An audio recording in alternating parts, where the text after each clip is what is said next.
What you didn't know about the $10 billion blood test scam. At the age of 19, Elizabeth Holmes launched Theranos with the goal of revolutionizing laboratory technology by developing blood tests that could be completed quickly and with very little blood. After a year, Holmes left Stanford University in California, one of the best universities in the country, to devote herself fully to Theranos. In Silicon Valley, where men predominate, she was a well-known young entrepreneur by the age of 31. She was the youngest self-made billionaire in American history at the time, with a $9 billion net worth. If you're new here, you better subscribe and like this video to show your support.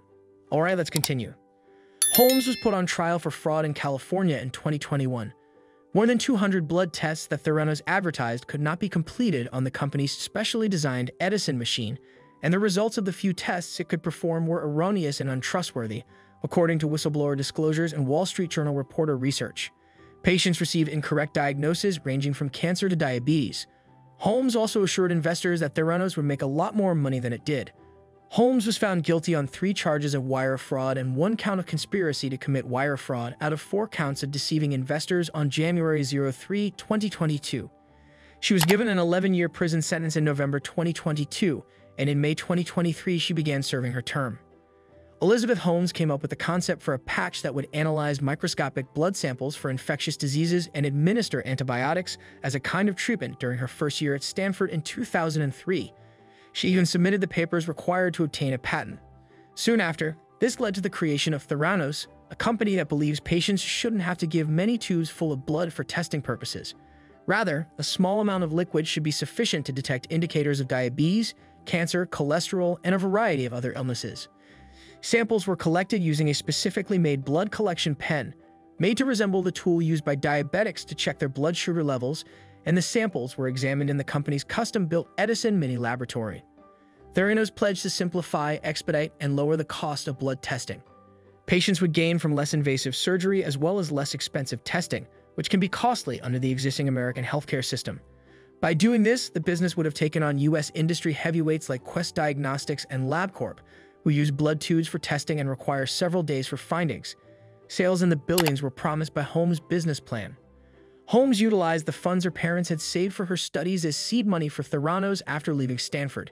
Channing Robertson, her Stanford professor, was persuaded to join the board after she persuaded him of her concept. After Robertson connected Holmes with venture capitalists, by the end of 2004, she had raised a total of $6 million in funding. At first, the business didn't have a press release or corporate website. It ran in stealth mode. Even though Holmes rose to fame in the media after coming to light in 2013, there remained a sense of mystery around Theranos until its demise. Holmes is reported to have looked up to and imitated Steve Jobs, the inventor of Apple. She engaged Apple designers to create the Edison device for the lab, and shortly after, she showed up solely in black turtlenecks. Holmes also started speaking in a huskier tone. This picture was made public by her in 2013. 2 years later, the business and the U.S. drugstore giant Walgreens partnered to offer the business's testing in over 40 locations. Holmes said that every American home would soon be able to obtain Theranos blood tests within 5 miles. She only backed down from her assertion that the tests were being utilized by the U.S. military in their medevac helicopters when questioned under oath by investigators, which she had made to investors and business partners. Holmes rose to fame as a visionary and media celebrity, making appearances on the covers of Incorporated, Forbes, and Fortune. Time magazine listed Holmes as one of the 100 most influential people in 2015, when Theranos was valued at $9 billion. Holmes is regarded as one of the youngest self-made billionaires in the United States. When Vice President Joe Biden visited the Palo Alto-based Theranos lab that same year, he hailed Holmes as an inspiration. According to reports, Theranos raised about $724 million from private and venture capitalists, valuing the company at $10 billion in the end. Elizabeth Holmes, the CEO of Theranos, asserted that the business had created novel blood testing technology. However, these assertions were subsequently shown to be false. At the conclusion of her trial in December 2021, Holmes was found not guilty of all 11 accusations, including one of patient deception, but guilty of 4 of them, including misleading investors. Sentence was set to take place in October 2022, but things took a dramatic turn in August when a crucial witness showed up at her house and expressed regret for his part in her conviction. Adam Rosendorf, the former director of Theranos Lab, first apologized at the time before testifying in court a while later that he had given false testimony during the trial. Because of Rosendorf's visit to Holmes' home, the judge denied her a new trial and it's possible that he permitted the hearing over the incident to keep her from using it against her in an appeal. In mid-November 2022, Holmes received a sentence that was significantly harsher than her lawyer's proposal for 18 months of house arrest, more than 11 years in prison. A federal judge rejected Holmes' bid to be free while she appealed her sentence following the birth of her second child. She reported to a federal prison in Bryan, Texas on May 30, 2023, to start serving her term. Remarkably, her anticipated release date is listed as December 29, 2032, according to an update to her prisoner records on the Bureau of Prisons website. This implies that she will be released around 2 years ahead of schedule. White-collar fraud cases are notoriously difficult to prosecute successfully in the U.S., and this verdict sends a clear message from the U.S. government to Silicon Valley that moving forward, founders will need to exercise greater caution in how they promote the promises made by their companies. Executives who are proven to have deceived investors will eventually have to deal with serious repercussions. Theranos asserted to have created tools that use tiny blood quantities to automate and reduce blood tests. Theranos named its machine for analysis the Edison and its blood collection vessel the Nanotainer.